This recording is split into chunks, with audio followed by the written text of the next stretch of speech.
right. So welcome to Addiction Counseling 101. This is the Masters in Addiction program at Central Michigan University. And tonight we just wanted to provide some information about the program, and we've got some honored guests and attendees joining us. So I want to get started by just thanking Lindsay, our Director of Admissions in Grand Rapids, for helping pull this together, and Marty Malcolm, SUD Minor Advisor for CMU, and also Hannah Matthews and Isaac Dieterman, two recent graduates and rock stars for our program. So we'll do introductions in a moment. Actually, let's do introductions right now because this is the informational part. I'm Dr. Herbert Pierre, and I'm an assistant professor at CMU Counseling Programs, and director of or coordinator of the addictions program at CMU. It's our master's in counseling with an addiction specialty. And then Marty, do you want to go? Yeah, my name is Marty Malcolm. I'm with Central Michigan University SUD program minor. Also work with the Great Lakes Recovery Program out of the UP as well, doing telehealth on the side as well. Thanks. And then Hannah or Isaac, whoever wants to jump in. I'll go. My name's Matthias. I'm a recent graduate. I graduated in August, my master's in addiction counseling, and I currently work as a substance use, mental health, and domestic violence counselor at Saginaw Psychological Services. Awesome. And I'm Isaac Dieterman. I am a graduate from the counseling program as of March of this year. I've been employed with 1016 Recovery Network in Clare, Michigan for about 2.5 years now. Doing just providing therapy and group therapy to clients with addiction. Awesome. So on this first slide, I asked some questions why you might want to become an addiction counselor. And these are kind of rhetorical, but they're just kind of thought-provoking questions. Addiction counselors work in a cutting-edge healthcare field. There's always new information coming out on different ways of working with people who use and misuse substances. And it's just kind of a really ever-growing field. Also, we're able to make a significant impact in people's lives. And it takes a person that's really good at talking to all kinds of people and all kinds of walks of life.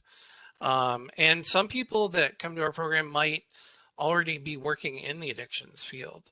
I think that was true maybe for Isaac when you started. So that's a few reasons why someone might want to become an addiction counselor. A little bit of information about addictions. Almost 21 million Americans experience an addiction, but only about 10% receive treatment. And part of that is the just sheer number of people that experience addiction and the amount of availability of treatment. And there's a ton of factors involved with that.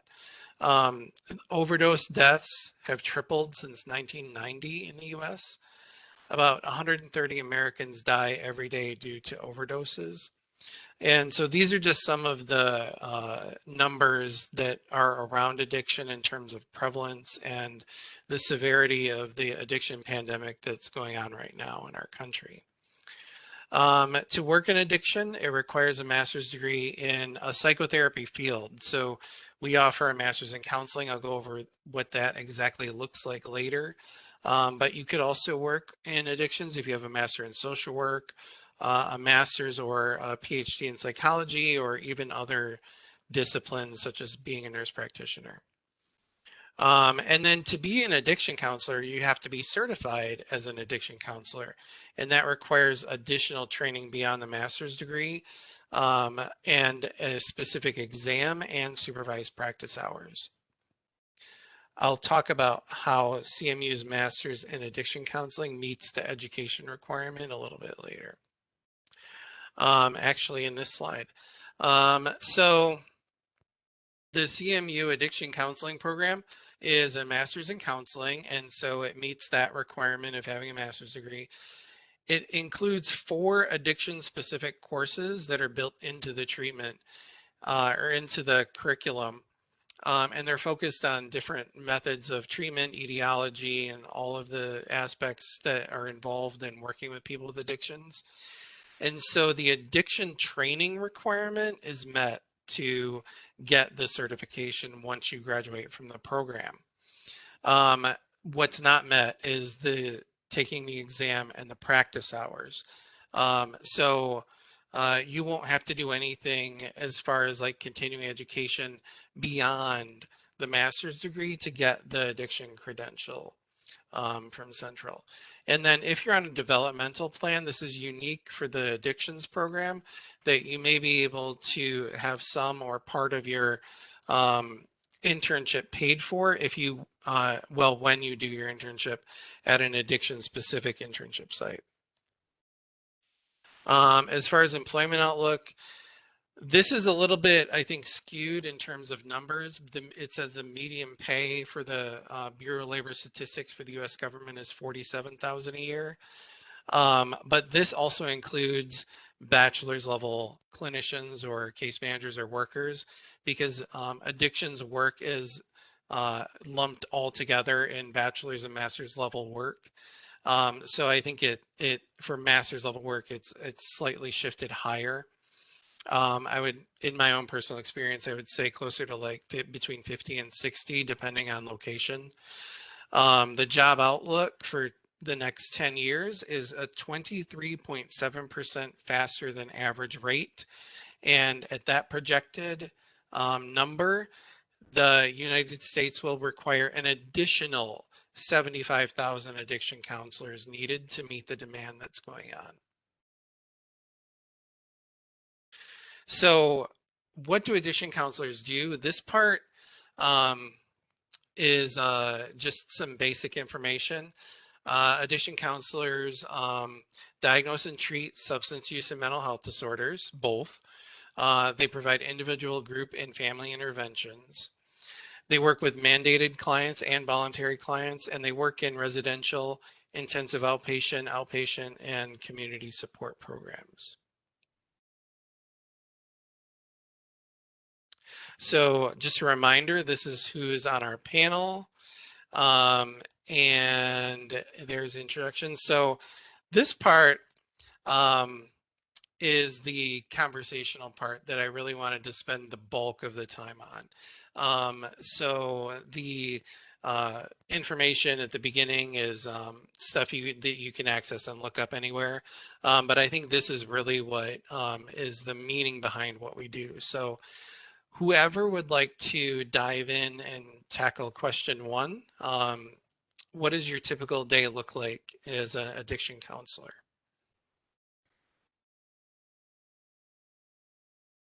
Remember to unmute yourself.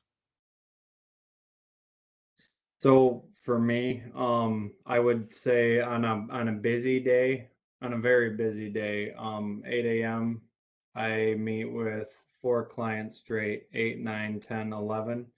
I get a 12 o'clock lunch and then meet with clients 1, 2, 3, 4. And then at 5:30 to 7, I run group therapy. That's my busiest day of the week. Now, there are other days of the week where it's a lot lighter. I might meet with like 4 people a day. It really depends on the no-show rate. It depends on a lot of different factors, but it's a busy day, but you leave feeling good, or at least I do, you know. Thanks. I personally refuse to have an 8 o'clock client. So I start my day at like 10 o'clock, but I also go until 7:30 most days as well. I run groups in the evening, but I normally see clients straight through. Sometimes I get a break for lunch and sometimes I don't. It just really depends on the day and what my caseload looks like. But typically I kind of balance that out with taking maybe a half day on Friday or something like that. So I like it because I can kind of schedule how I want my, I'm a little bit more flexible. I can kind of schedule how I want my day and what I want my schedule to look like. I know in my practice and stuff like that, because I teach at CMU, so my Tuesdays and Thursdays are pretty loaded. But my day in the practice starts with turning on a computer and doing telehealth, which is kind of interesting, very different than when I was prior counseling and stuff like that. And so I usually hold right now. I hold 3 clients and run 2 groups a week for them. We have there pushed that down to 1 group a week right now because I'm extremely busy right towards the end of the semester here and stuff like that. But that's pretty much my typical day. So that's your schedules, and I remember those schedules very vividly. I'm not in practice right now, but I practiced in SUD and dual diagnosis mental health programs on and off for a while.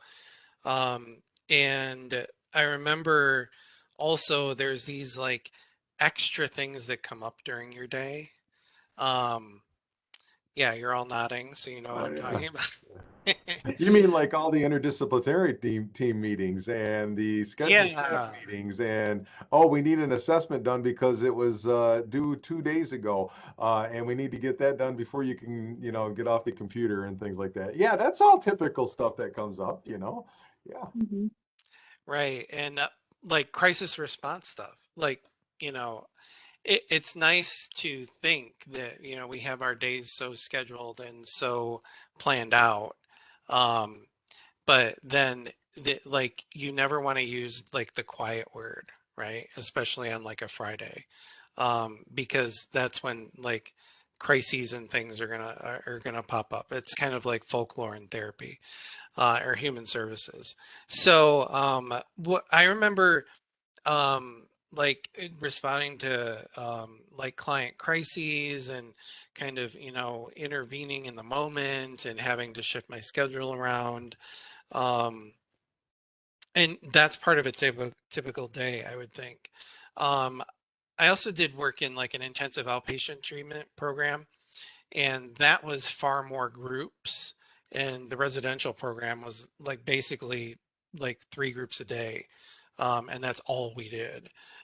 So on a typical week, like how many groups would you do, and what are the kinds of groups you would do? Because I know they specialize the groups sometimes. I'll start with this. I use usually start with the 8 dimensions of wellness put out by SAMHSA. That is one of the groups that I run. And then the second group that I run is called an educational slash processing group, where we talk about specific things like anger and drugs and alcohol use. It's amazing how much the addict really and truly doesn't know about their substance. And that's always scary to me. And then after that, we process it and things like that. I do bring a lot of meditation, mindfulness meditation, and yoga into that processing group as well. It's on a Friday, so by then they're usually pretty bombarded by all the other groups that they've been attending and things like that. But I try to do a little bit of mindfulness or some type of yoga every Friday group for about 15 to 20, maybe even 30 minutes sometimes. Awesome. I'm about to start my third group therapy probably next week or so. Our stuff is very similar to what Marty said. I would say that ours are kind of, we take a look at the holistic person, emotional, mental, physical, spiritual, and we try to base groups around that. We talk about everything from drugs and alcohol, psychoeducation on those, like he was saying, relapse prevention strategies, but then everything else like anxiety, depression, family issues, relationships, the whole 9 yards. We do groups on just about anything and everything. We do a lot of the same at my agency. I personally only run men's domestic violence groups, so I work with the men who have been convicted of domestic violence against somebody else.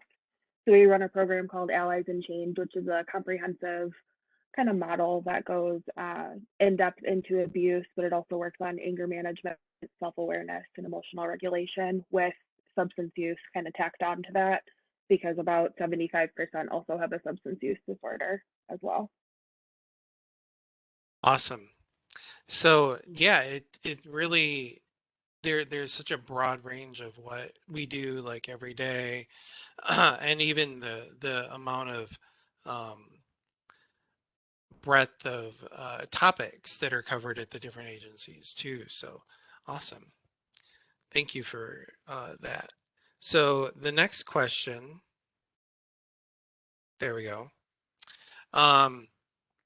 Discuss some ways that you act as an advocate for people with substance use disorders or for the profession in general.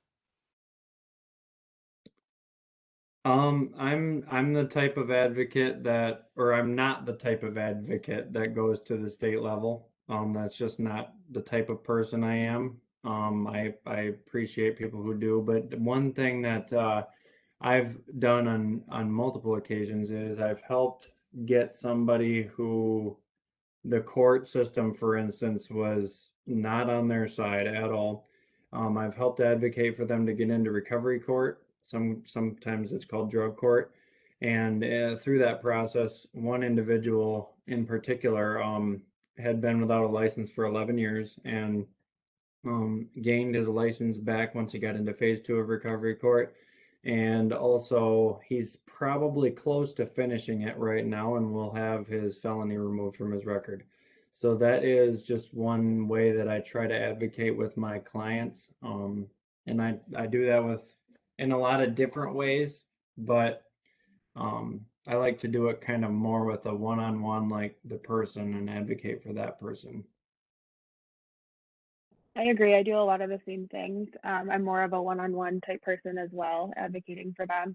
I work primarily with mandated clients, so probation, parole. So I advocate a lot for my clients with their parole and probation agents, um, based on what they're doing and ways that they're trying to better themselves. I think also making sure their basic needs are met is kind of a basic way to advocate for them. It's amazing how much just getting them like a government phone can do for their self-esteem and being able to get a job. It unlocks a whole bunch of doors. So I try to do smaller things like that that our case management team can't get to in session with them because it really helps with self-esteem and all of that too. Awesome. One of the things that I do is I sit on the board for McBAP, which is the Michigan Board of Addiction Professionals, and so I advocate that way for my students here at CMU. We have made it so that our courses in the undergrad, you can get all the educational requirements that you need for certification as a certified alcohol and drug counselor or a certified prevention specialist, which is a drop down from the CAADC, which is the certified alcohol and advanced drug counselor that you can get with the degree that you guys have, Nick. I also have advocated at the state level with the Michigan Health and Human Services and have been in several meetings with them trying to get more and more money and funding for treatment centers, for treatment, for didactical information, for presenters, and things like that. So always working that way. With clients in particular, a lot of that same stuff that Isaac and Hannah do as well, trying to get them just, the places that they need to be. And one of the biggest things, and I know they probably know this better even than I do, is trying to find stable housing and things like that in communities, which is very, very hard to do in a recovering world. So. That's great. There's so much need for advocacy across the board. And it feels really good to be able to help clients like on the individual level and have some breakthrough with a larger system like law enforcement or know the resources to help someone get food or shelter or something like that. Another way that comes to mind for me that I've advocated, I've done all those things. I've never advocated at the state level in the way that Marty did. I was part of, I volunteered as to be a change agent for community mental health when I worked there to be one of the pilot programs for the dual diagnosis programming that was being like integrated into the CMH system at the time. Because this was forever ago when there were two, silent moving ships next to each other, but they never talked to each other. And so once all of it was put into one bucket, I was part of the group that was like a precursor to that for these pilot programs. Um, And so one way that I feel like I advocated was like within the profession, because there's a lot of stigma associated with substance use. And that stigma I found even extends sometimes to other therapists and other professionals, medical professionals and things like that. And I don't, this isn't absolutely not like a laying blame or anything like that, but I think it's just a lack of education or misunderstanding, um, because it always kind of befuddled me that there could be so much help in rounding the wagons up for someone with like a schizophrenia disorder, but if they drank, then somehow that like negated their ability to get any of the same benefits or the same level of advocacy. Um, so yeah, so I think even within the profession, there's a little bit of room still for um, advocacy with other peers, and just like speaking up when we need to speak up, like on behalf of the people that we work with.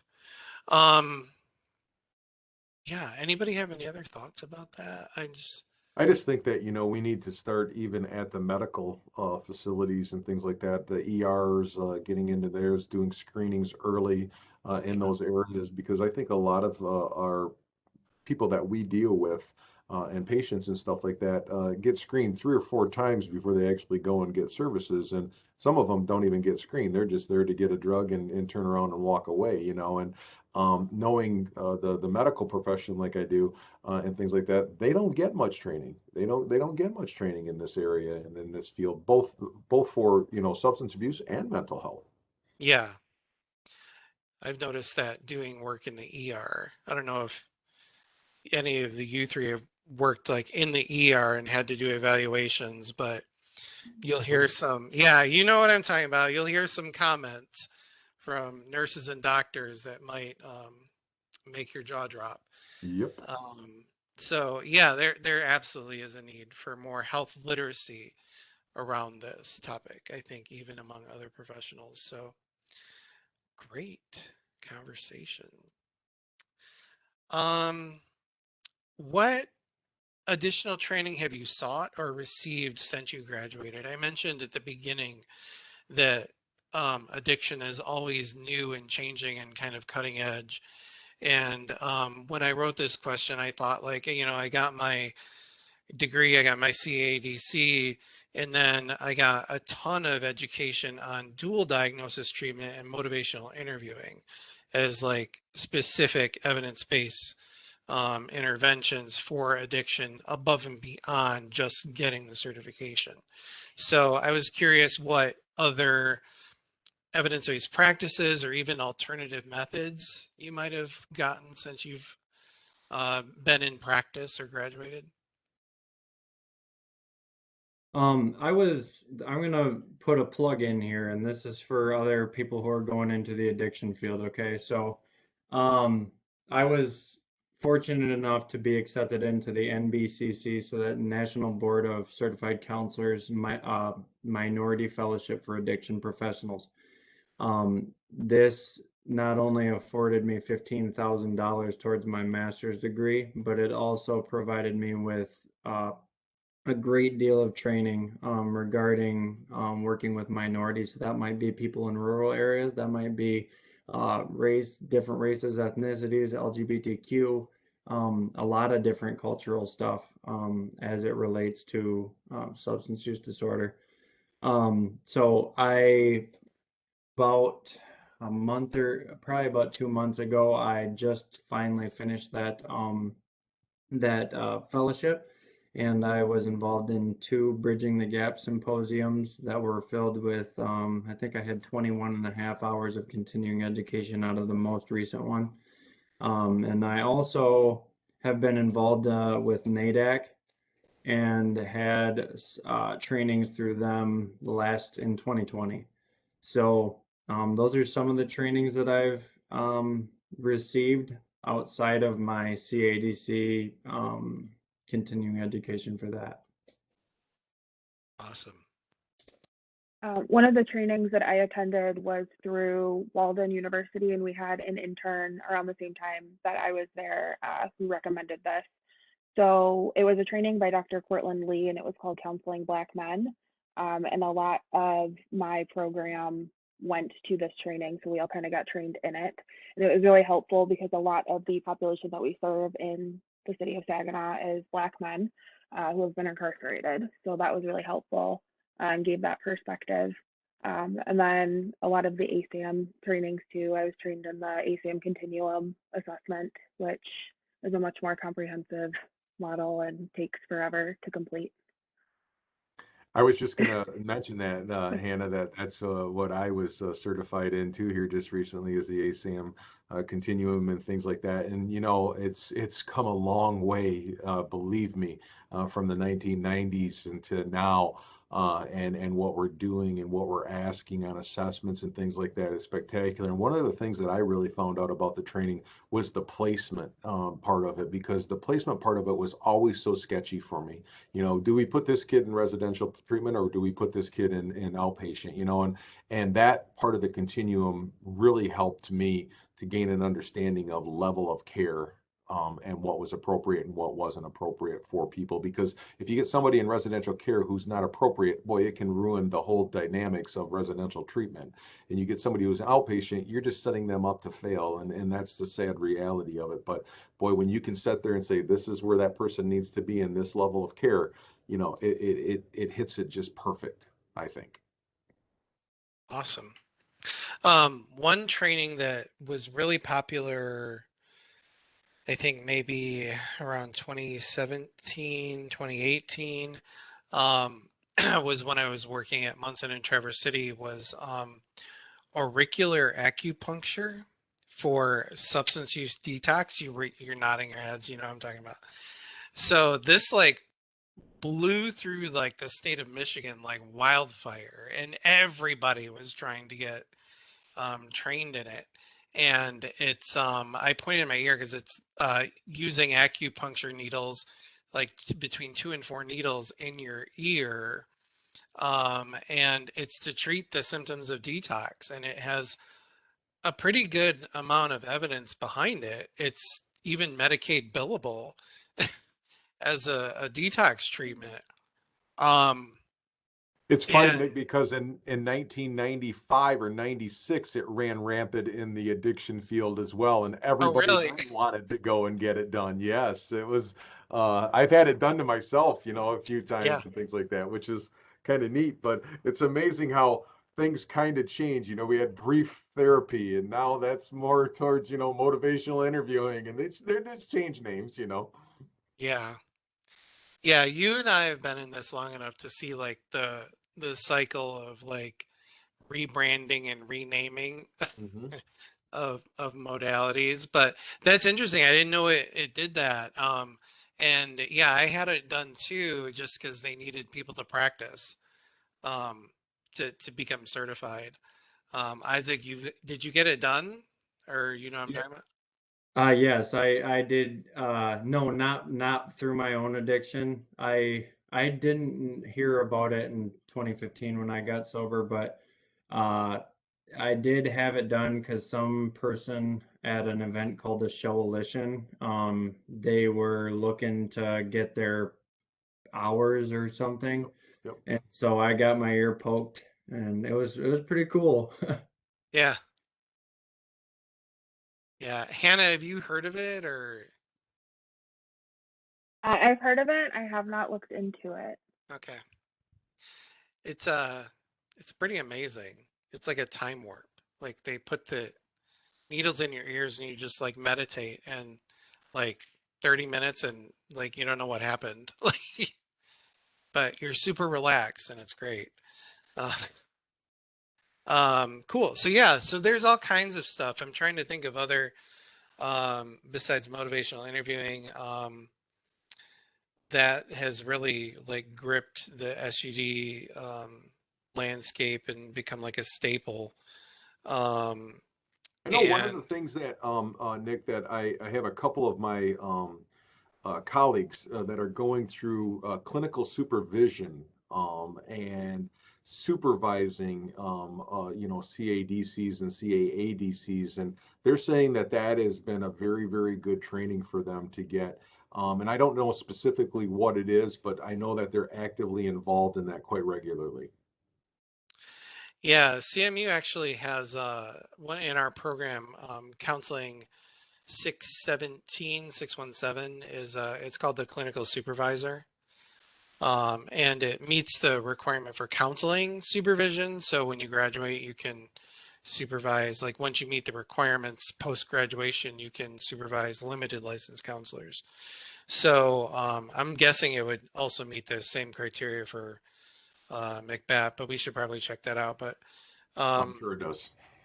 but yeah, you need to the providing goods. The difference between good supervision and just kind of lackadaisical supervision is really has a really strong impact on like professional identity and being able to like function in a really like ethically and sound way. So awesome. Question 4. So this is more directed toward Hannah and Isaac.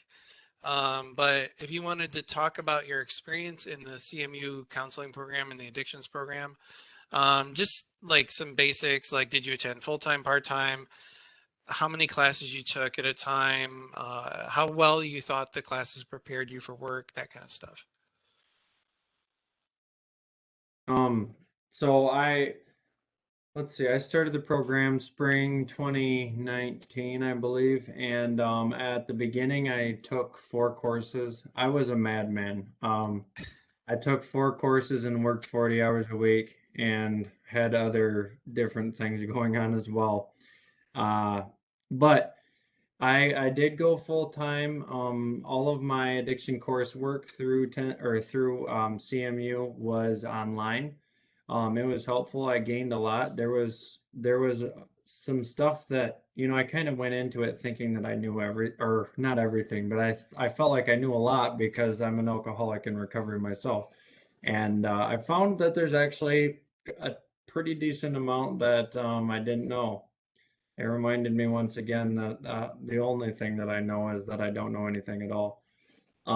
But I feel like outside of the addiction coursework, um, techniques is huge.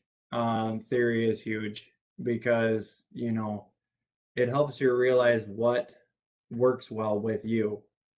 When we went through solution focus, CBT, the other narrative, all the different types of theory, I kind of found actually, it was really kind of like some of all of it that worked for me. And also, knowing those techniques that I learned in college helped me to apply them to different clients because some stuff isn't going to work with some clients. So, it's just helped me be able to work with a wide variety of individuals with a host of different kinds of problems and different backgrounds. Awesome. I also started at the same time that Isaac did, which I think was spring 2019. I also worked full time and took a full course load. Also, wouldn't recommend that, but it's fine. We survived. Yeah, everything was great with the program. I think I took 3 classes, and then I think I snuck a 4th one in there in a couple of semesters too, before the KCRAP accreditation went through. But the online classes were great. I thought it was going to be really difficult learning about addiction because I don't have a background in addiction. I thought it was going to be really difficult learning it online, and I think the program did a really great job of making the different projects and the discussion boards and all of that really comprehensive. And it wasn't just like learning out of a book and then regurgitating it onto a test. It was all like, how can you work with other people? Let's implement research into this and make it actually useful. So I really like that about the addiction courses specifically. And then I just echo everything Isaac said about the other classes. The theory is super important, and you learn a lot about yourself going through all of the classes as well. Yeah, it sounds like the basic counseling skills class and theories was, you both cited those as one of the more important ones. But um, Hannah, you just mentioned something that I think is really important in that the degree kind of inherently changes you too, because you have to do a lot of self-reflection in a counseling program, and you have to think back on your own experiences. And you both had very different experiences prior to coming to the program, and you both felt like it was valuable and successful and prepared you well. I guess I'm curious what your how did it go for each of you in like your internship or your like practice classes where you had to like you had your kind of first experience with clients, like what was that like? Good. Um, It was good. But so I didn't see my first in-person client until July of this year. So I did all telehealth because I did all of the COVID stuff. So I didn't see anybody in person until July, which my supervisors and everybody thought was absolutely insane. Um, but I was really nervous to actually be a counselor, but I felt very prepared going in, especially through practicum and the internship guidance throughout the way. I think in some ways telehealth makes you really have to become a very, very good counselor. Right? Like Yes. it's because you can't read body language, you don't know what's going on over here, those types of things. It's just very sometimes it's like, you know what, like we got to get to work here and let's go, and having them sometimes in their own environment, and somewhere where they feel pretty safe. That seems, I think, as the telehealth part of it makes it pretty interesting. um, let's see, practicum. Practicum I did. I think that was all telehealth. I did it through 1016. Um, it was nerve-wracking. I mean, I had some background working with people as a recovery coach. I previously worked as a recovery coach at CMU through a program called CM Crew there. And so I was familiar working with people, but like Marty said, telehealth is a different ballgame. Um, and not only that, but you have to tape your sessions. Of course, ethically, you have to get approval from the client and so on, and have releases signed. But you had to tape your sessions, and then you get to watch them again. And not only do you get to watch them, but your professor gets to watch them too. Oh, and then always also your classmates do.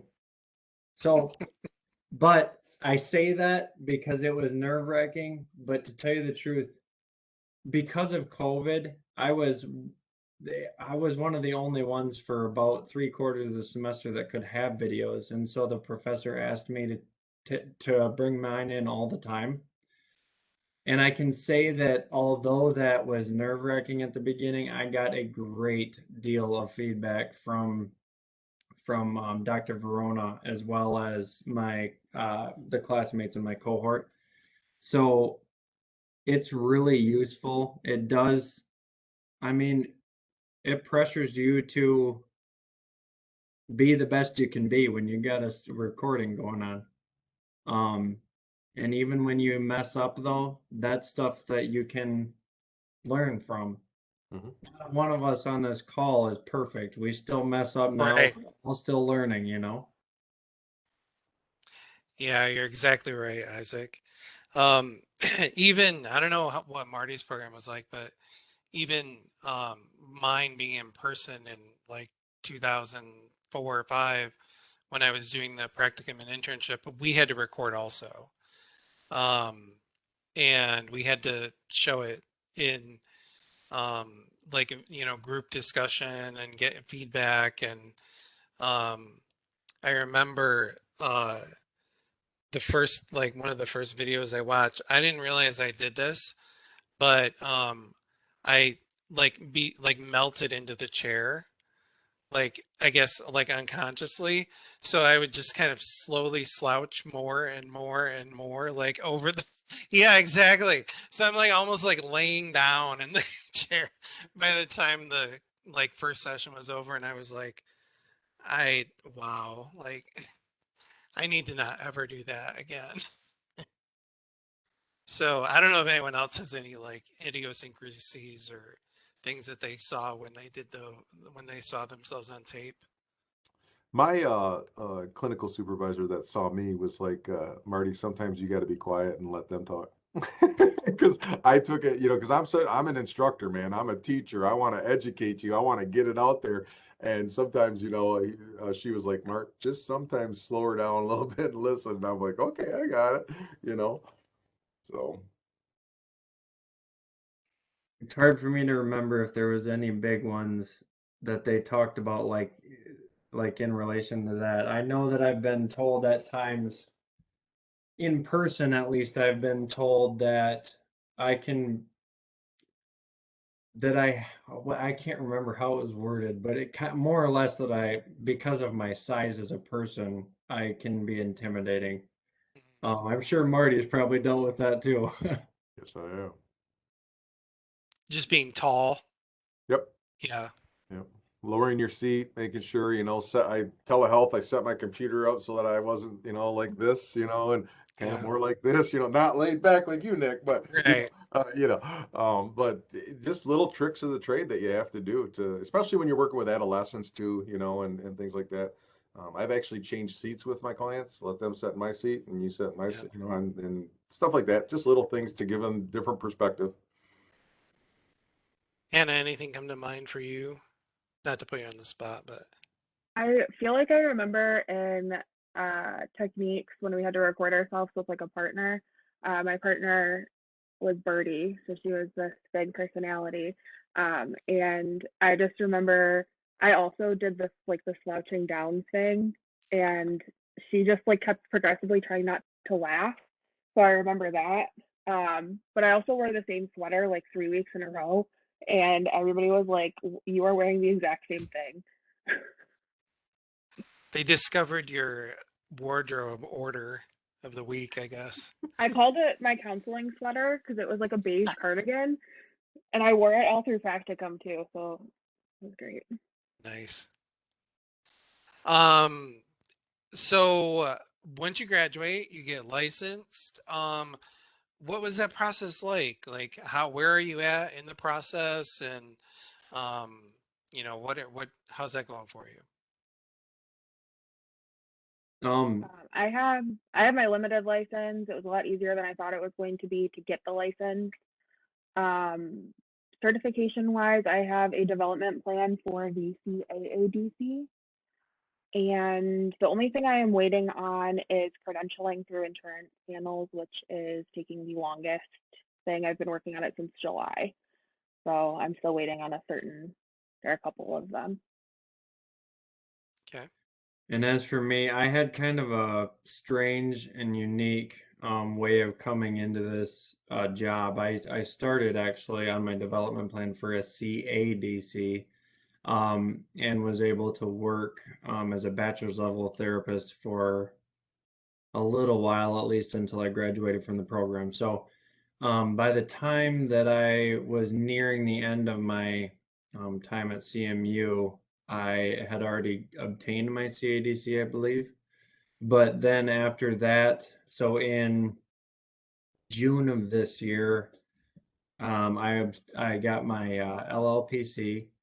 Like Hannah said, it was not nearly as bad as what I had made it out to be in my mind. There are some steps. You have to pass the NCE exam, which was, the anxiety that we put into it makes the whole test worse than it actually is. Um, on top of that, you have to get fingerprinted. You have to, I think, do some applications and so on, but not nearly as bad. And basically now I'm pretty much done with everything at the moment. I'm not planning to go for my CAADC unless I leave this job, and then I'll do it to make me more marketable. But I am working on the NCC credential currently, Nationally Certified Counselor. Um, that one should be done as soon as I get my full license because I need to have like 2 years of work experience or something, I think. So that's what I'm working on right now. Cool. Marty, do you want to share? Yeah, I'm just currently back in the business of, I had Yeah. my certification a long time ago, let it go. Currently on a development plan for CADC, and that's where I'm at right now with that. Okay. I have I just wanted to respond to kind of share a little bit of a different perspective. I got fully licensed in Michigan, and that was like Isaac and everyone has said is fairly simple. You just fill out the paperwork and you get the license. Then you put in your 2 years, you meet with a supervisor, and you get your full license after you take the NCE, which isn't as bad as you think it is. But then I relocated to a different state, to Washington, and I just wanted to kind of bring that kind of conversation a little bit, because for one thing that is a good recommendation if you are going to move to a different state is to do it before you get licensed at all, or like immediately after graduation, or once you're fully licensed. Because if you do it in that interim time, it could either it could extend the amount of time you need to be under supervision, because you're kind of at the mercy of the state you're going to. And there's not any kind of like portability in the counseling field, or reciprocity in the counseling field from state to state. So if you move to another state, you have to get relicensed as if you just graduated again in that state. And so in Washington, I had to track down my original like clinical supervisor from 12 years earlier. Um, thankfully, he wasn't um, like an older person when we were under supervision, so he was still alive, and I could find him and get all new like documents signed with original signatures and the whole 9 yards. So keep your paperwork. Try to do it, if you're going to do it, at the beginning or the end of that process. And also, the amount of certifications I think is important to mention too, because a lot of people get certified in a lot of different things. And I think it's good, especially with this addiction certification, like Isaac said, it can make you extremely marketable if you're looking for a position.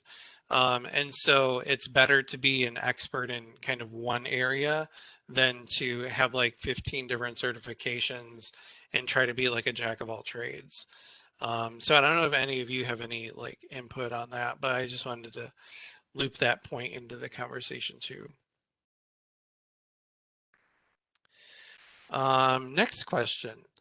How difficult was it to find a job? I'm just gonna say really quickly, like I said, my thing was my situation was different than other people's because I was working at CMU and then my agency sat me down and was like, "Hey, do you want to be an addiction counselor? You need to go through McBAP and do all these things." And I was like, "Wow, I mean, yeah, that was my whole goal from all along." So it was very easy for me to find a job, and I would dare say, from what I hear, you could find a job in counseling just about anywhere right now. I've already had somebody offer me a job at private practice before I even graduated college. I didn't accept it, but um, so there's a lot of work out there for counselors. Yeah, I actually got hired at my internship. So they told me, I think it was like month one, hey, we hire interns. So if this is something that you want to do and you like working here, do a good job at your internship and we'll hire you at the end. So they hired me before I actually graduated. So I started working in July, and I was seeing clients with the development plan. So I was seeing substance use only clients under that. And that's something that's unique in the addictions program. Like in the clinical mental health, you can't see any clients unless they hire you under a different job title, and get paid to do the work that a therapist would do. But in the addictions program, you could do like what Isaac or Heather or Hannah did, and get on a development plan and start working before you graduate. So that's a nice bonus. I don't know about you, Marty, but I've like in the past 6 months, I've actually had headhunters reaching out to me. I've never had that in 21 years of working in behavioral health. I've never had a headhunter reach out to me. And I get them like almost like monthly now, to be a therapist here, there, and everywhere all over the state of Michigan. Um, and I even heard like there's hospitals and agencies in the Detroit area even offering sign-on bonuses for counselors right now, which is, I don't think that's ever happened in the history of our profession. No. Mine, and Isaac knows this about me, but I always say it's not what you know, it's who you know. And Yeah. mine just came about like that. And, we were sitting in a McBat meeting and we got done with the McBat meeting. He says, "Hey, we got this telehealth position. Would you be interested?" And I'm kind of like, well, I got a full-time job and everything. He's like, "Nah, we just need you part-time, and well, then part-time ended up almost full-time, but I had to put some, slow down to that. But like you said, Isaac said there, I think right now, if you wanted to work in residential outpatient, intensive outpatient program, if you even wanted to work in prevention, there is openings everywhere. And, one big thing is I tell my undergrads, don't get discouraged because a lot of them ask for, CADC or CPS experience, and things like that. Well, you get that while you're at your job, but you have all the educational requirements, minus a couple things like, your confidentiality and recipients' rights and things like that. But, in our undergrad program, you have all the educational components, just like your grad program, you have all the educational components. Now it's just putting those components together, getting your time and putting your time in, and then usually you're pretty good. Yeah. That's Awesome. actually how I got my CADC is I went through the SUD minor at CMU and that covered all the education other than the stuff that Marty just mentioned. I had to take like an ethics course and so on, but yeah, it definitely sets you up nicely for the CADC. Awesome. There's a few more questions. What do you like best about being an addiction counselor?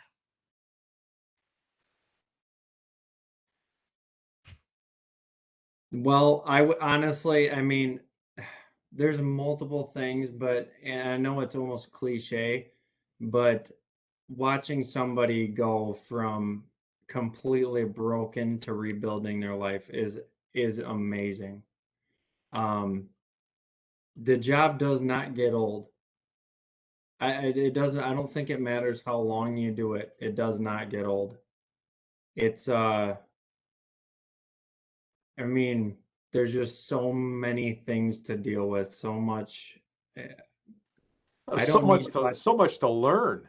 Oh Back yeah. in my day, they called them grams and stuff. Now they're calling them points and all this other. I'm like, wait, hold on. You guys got to tell me what a point is, man, because like I'm out of this stuff, and things like that. And like you just said, it's just amazing. And the other part of it too, Isaac and Hannah, I'm sure, and Nick, you've had this when the light bulb goes on, when it clicks and they go, oh, I had a problem you know when they can say that, or I really have a problem and I need to start working towards some stuff here. So it's really neat to see.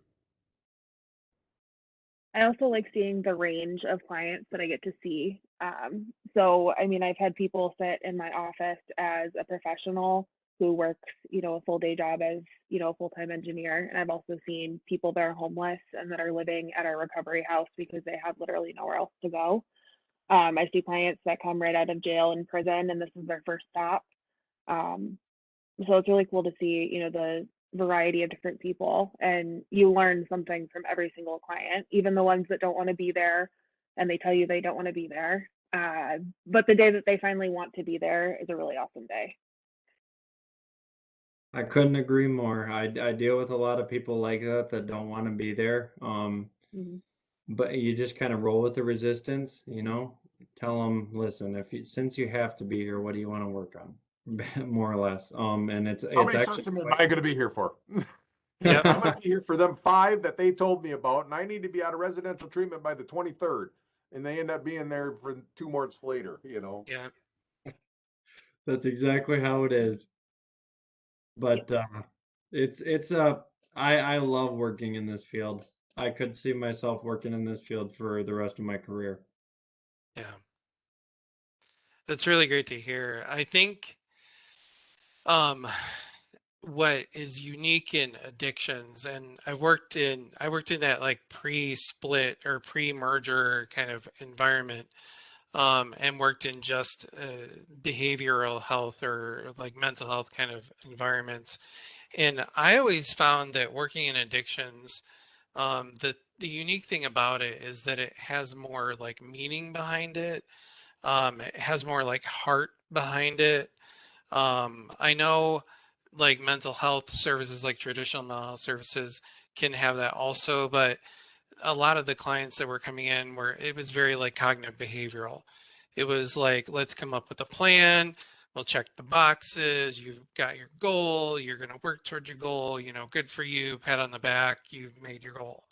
But addiction is there's such a hurdle that they have to overcome by making their recovery as important as their addiction in their life.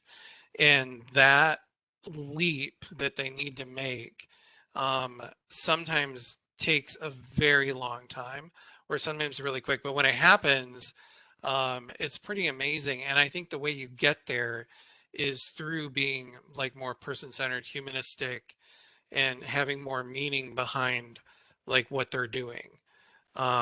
Because the impact of addiction is so broad ranging and so um, malignant, I guess, in some ways in people's lives, that it takes a lot of courage and work to kind of right this ship again.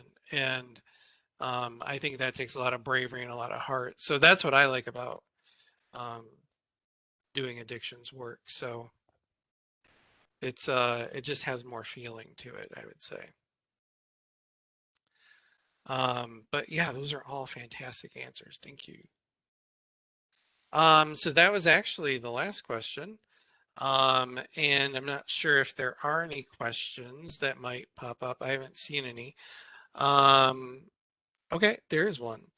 Um, so I'm completing my bachelor's in psychology right now, but working in an unrelated field.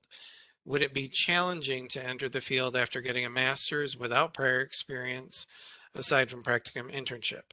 Could you also reiterate the realistic expected salary for entry-level master's grads? Does salary generally increase with experience or depend? Um, so there's a few questions, and they're all amazing. Thank you. Um, what, uh, why don't like Marty or Hannah or Isaac maybe take the first part? Would it be challenging to enter the field? Or maybe how do you get experience before you get your master's? So I worked at a juvenile detention home before, or while I was getting my master's. And before that, I worked at the Student Activity Center on campus. And I think both of them, or any job, even retail, you can apply to the counseling field. I mean, any job that you're interacting with humans, you're still showing compassion and practicing those just, skills and interacting with people. So I don't really think it matters, what your background is before coming into the counseling program. They teach you everything that you need to know for the most part. That was one of the areas why we here in the SUD minor, created a field study course was for these psychology majors who do not have to do an internship and in their major courses. And so that was one of the things that we that I did in particular for our class or for our program was to identify those kids and then put a field experience in with it. And some of it's field experience and research, some of it's field experience out in there. Again, I think, like Hannah said, as long as you can relate to people, you're working with people. Addiction's everywhere, and it's but one or two people removed, and sometimes not even one or two people removed from ourselves, and things like that. So I think that if you want in the future, you're going to get a ton of, stuff by taking the master's program and in the curricular and the stuff that you guys have and all the opportunities that you have. You'll have more than enough opportunity to get in front of clients and things like that so that you will be successful. And the only thing that I'll really add to that is, you to gain some experience and so on, you could get into a development plan and start working towards that. As for the salary, I would say I can tell you this, when I was working as a bachelor's level therapist, and then I obtained my limited license, I got a $10,000 raise, so $5 an hour. Um, I'll give you a range. Uh, Yeah. you're looking somewhere between 46 and 55 would be my guess as a starting level clinician. It depends on where you work, of course. At my specific agency, I get a 3%. I got a 3.5% raise this just a couple weeks ago. So that's every year. But the biggest bump you're gonna get is, at least in my agency, is when you get your limited license. Because then you can bill 9083 codes and so on. But you definitely can make more in private practice. But that's typically speaking, once you get a full license, if you went into private practice, you could make, you know, maybe $120 a session even. But uh, it just depends on what route you want to take, I guess. And it depends too on how your agency or where you want to work too. My agency does fee for service, so I get paid a certain dollar amount per session that I do or group that I run. So I bill by units. So I could work as much or as little as I wanted, and I'm not bound by meeting a certain requirement per week. So it really depends on that too. And that actually brings up an interesting point. Yeah, every agency is so different. Like, for instance, at my job, I have a target for how many contact hours I get per week. So 25 contact hours per week, and they break that down. Assessments, ASAM continuum assessments are 2, individual sessions are 1, and every person that's in group is a half credit. This past week I got 26 credits. They give you, over the course of a quarter, if you have every contact hour you have above your target, you get 25 additional bonus dollars. And so, like, one time I got a $400 check out of nowhere just for working normal. And mine is a little different. And this is something that hasn't been mentioned tonight, and it should be. You will be spending an enormous amount of time in documentation. I was Yeah. not aware of this when I decided that I wanted to be a counselor. I thought you just counseled people. That is quite contrary. Um, I spend, so my week, I'm a salary employee, 40 hours a week. I get paid whether a client shows up or not, which is different than the way Hannah's is. But so I get paid to do my notes and stuff, but some agencies, I don't know about yours, Hannah, but some agencies, you notes are on your own time. You do this session and you do a note and you don't get paid for that. It just depends on where you go. Yeah, I do not get paid for doing notes. It's expected with the fee for service that any notes or documentation that needs to be done will be completed like within that billable unit. But the way that they've kind of made that up is that so when I do ASAM continuum assessments, they can take up to 2 hours. So I get to bill for 3 units. That's what they've kind of decided. So I add more assessments per week so that I can kind of buffer some of the time that I'm spent doing notes. But I also don't get paid for no shows, so that really stinks because there's quite a few no shows. But that's when I do a lot of my paperwork since I'm already in work mode at that time. I'm contracted hourly. So, and if I'm running groups or if I'm working on paperwork and things like that, I'm contracted hourly. So however long it takes for me to do those kind of things and get those notes done, I get paid and things like that. And the agency's been very, very good about paying for continued education and all that other stuff to get, my CADC and a whole bunch of other things too as well. I'll just chime in too. As far as admission to the counseling program, it literally doesn't matter what your bachelor's is in. It'd be nice if there was like either some volunteer work or some direct paid work for people like working with people, but it's not necessary. I think maybe Hannah maybe mentioned that. Um, and I don't um, like as a like former director of like a clinical program, I wouldn't necessarily look at your experience pre-masters to hire you. I mean, it would be kind of like icing on the cake, but like really having your masters would be like the lion's share of what I would be looking at, and anything post masters. Um, as far as salary, it's so broad. So it also depends on what you want to do, and how you like to work. So you can do private practice like Isaac said, and you can charge like 120 or $200 a session and pay and get paid cash. I know somebody that does that in Traverse City, and they have a full-time practice like that. You can bill insurance and have 40 clients a week and make really good money that way. I would say if you work, if you are someone that likes to be employed by somebody and have a salary and like a reliable set amount you're going to earn, that somewhere in the like 23 to $35 an hour or 46 to 70,000 a year would be within average, depending on experience. Um, and all different agencies calculate experience in different ways. Um, as far as private practice, you can own a private practice and you literally have unlimited earning potential, so to speak, in the business world.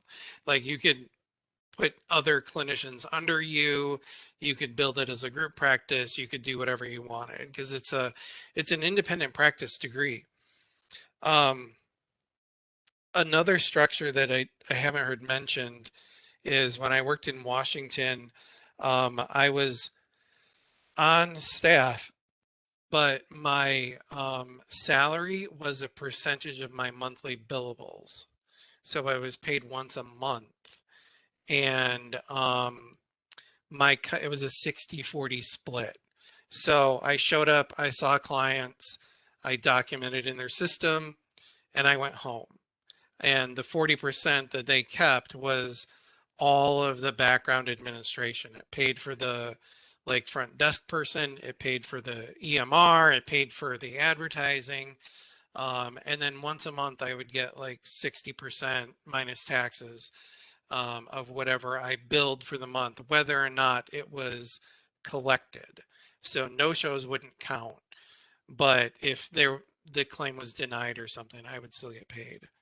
Um, so kind of a hybrid, I guess, between like what Isaac and Hannah have. So it's really dependent on how hard you want to work, how self-motivated you are, and if you just want to get like I would call it like a bread and butter job and work at a big hospital, you could do that and make decent money, or you could go out on your own and make as much as you want. So yeah, I guess it does depend on the type of establishment you work for. So any other questions? That was a lot of really good questions in one paragraph. So, all right. If there are, you can keep putting them in the chat.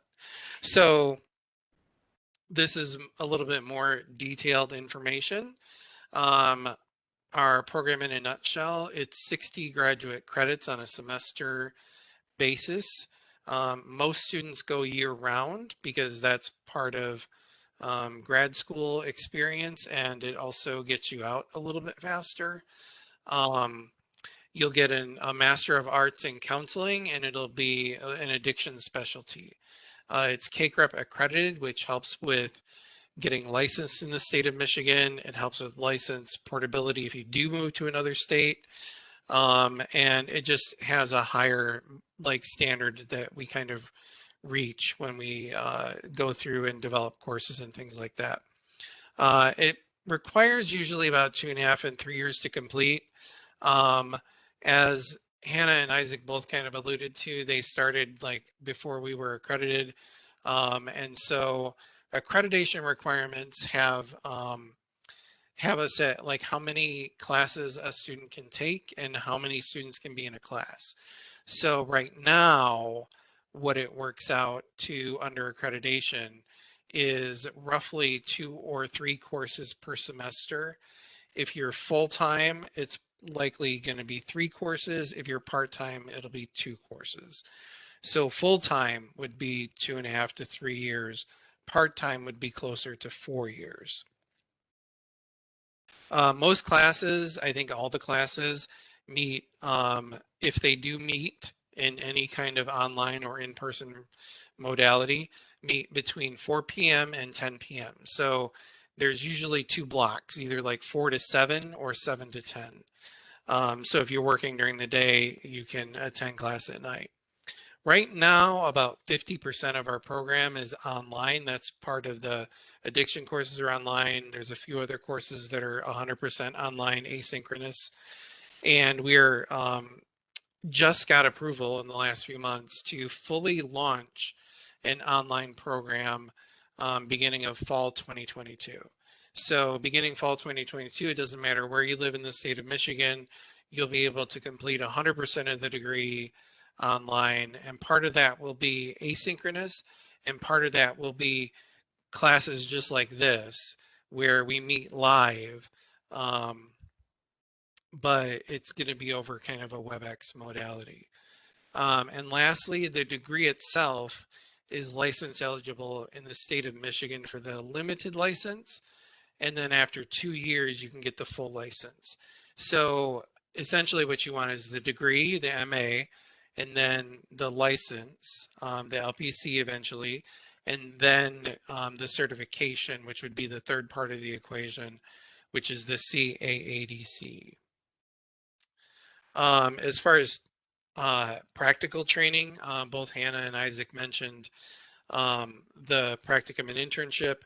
We require a 100-hour practicum that happens roughly at the end of or mid or end of year 2. And then the 600-hour internship happens over 2 semesters, usually in year 3. You may or may not be taking courses while you're in internship. It might be the last thing you do.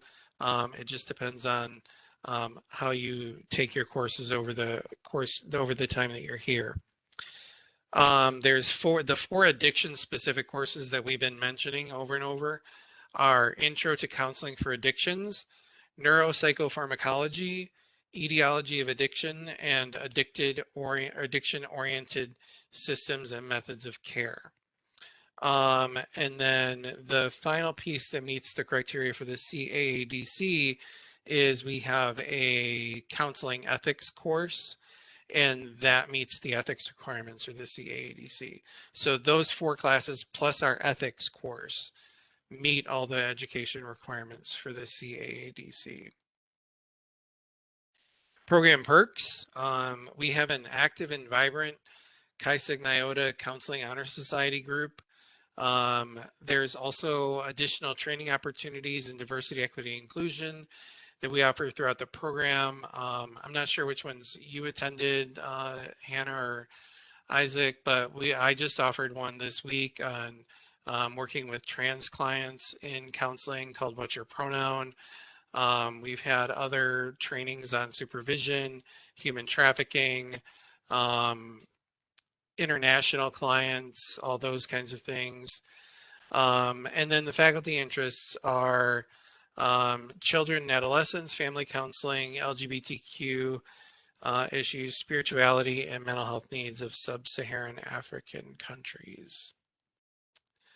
And lastly, that's my contact. So I think that's the last slide. It is. So any final thoughts from anybody? encourage anyone who, if you think that you're interested in this field, you're probably interested for a reason.